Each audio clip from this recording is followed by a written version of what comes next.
I thought I was gonna be like the next Trayvon Martin.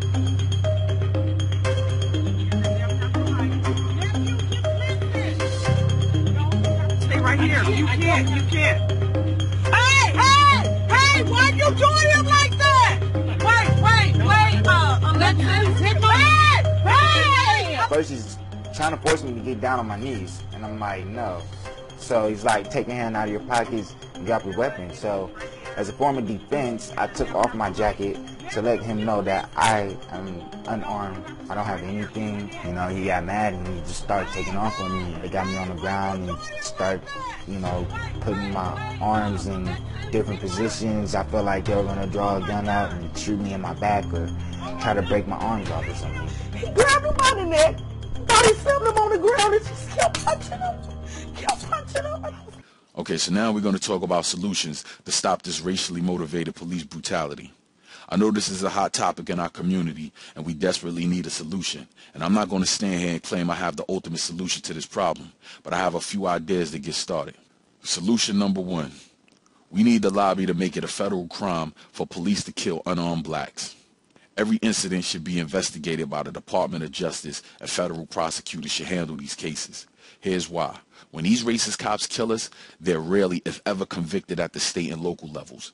This is a common practice within our state court system, and I believe with the right lawyers and lobbyists, we can prove that this is institutional racism in practice, which is a violation of the 14th Amendment of the Constitution, which guarantees equal protection under the law. We must implore the federal government to step in because it's obvious blacks are being abused and we're receiving no justice at the state level. We need to have our lawyers revisit the Enforcement Act of 1870. Congress passed the Enforcement Act of 1870, which survives today as Section 242, making it a federal crime to deprive any person of their constitutional rights while acting under color of any law. So essentially, when a police officer kills or beats a citizen unjustifiably, he's depriving him or her of life or liberty without due process, a clear violation of Section 242. In the meanwhile, if a racist cop kills another unarmed black man, we can have private investigators thoroughly dig into his background for any and every scrap of dirt they can find and put his ass on blast on social media and in the news. Maybe he groped a young girl in high school and they swept it under the rug so he could become an officer. Maybe he's cheating on his wife or has a gambling or drinking problem. You know, most people have skeletons in their closet, so we could turn his life inside out and upside down looking for him and expose him to the world. In addition to investigating the offending officer, we can slap his town, city, and state with lawsuits and thoroughly investigate their policing and judicial practices. If they're found to have been systematically mistreating or violating the rights of black people in their jurisdiction and covering up racist activities, we add that to our proof files and give them to our lawyers. Then we challenge their rights to receive federal funds in the Supreme Court.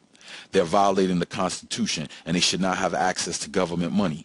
People should be fired. Local politicians should be questioned and held accountable. If they stop getting federal money, they'll have to raise local taxes to pay for services, and that's going to piss everybody in that community off, especially hard-working white people. They'll complain and apply pressure to their local politicians. We have to keep this type of tactical pressure up until those responsible are fired and/or policies are reformed. The first time we respond to a shooting of an unarmed black man with this type of focused action, law enforcement across the country will understand that those poor black folks in their patrol areas have friends in Washington protecting their civil rights. They'll think twice about racial profiling or throwing somebody down and putting a gun in their face for no reason. Okay, so solution number 4 is to lobby for legislation that requires officers working in black communities to receive specialized training and third-party oversight. Now understand, I'm not saying police should turn a blind eye to crime in our neighborhoods, because the fact is it does exist. But I believe we need legislation that requires officers working in black neighborhoods to receive specialized training in dealing with our community.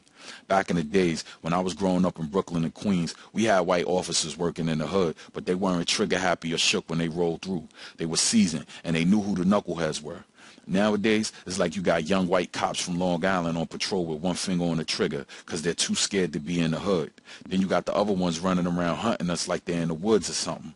I have a lot of close friends and family members in law enforcement, so I know it's not an easy job, but I believe when you're given an exceptional level of power, such as policing, you should be held to an exceptional level of moral conduct, and all reported abuses of power by civilians should be thoroughly investigated by unrelated agencies and severely punished if confirmed. At the very least, officers that patrol black neighborhoods should be required to wear body cameras and or carry tasers. If the black community believes such provisions were put in place for their protection and they knew they had effective recourse for police violations, then that would build trust between law enforcement and the local communities they serve.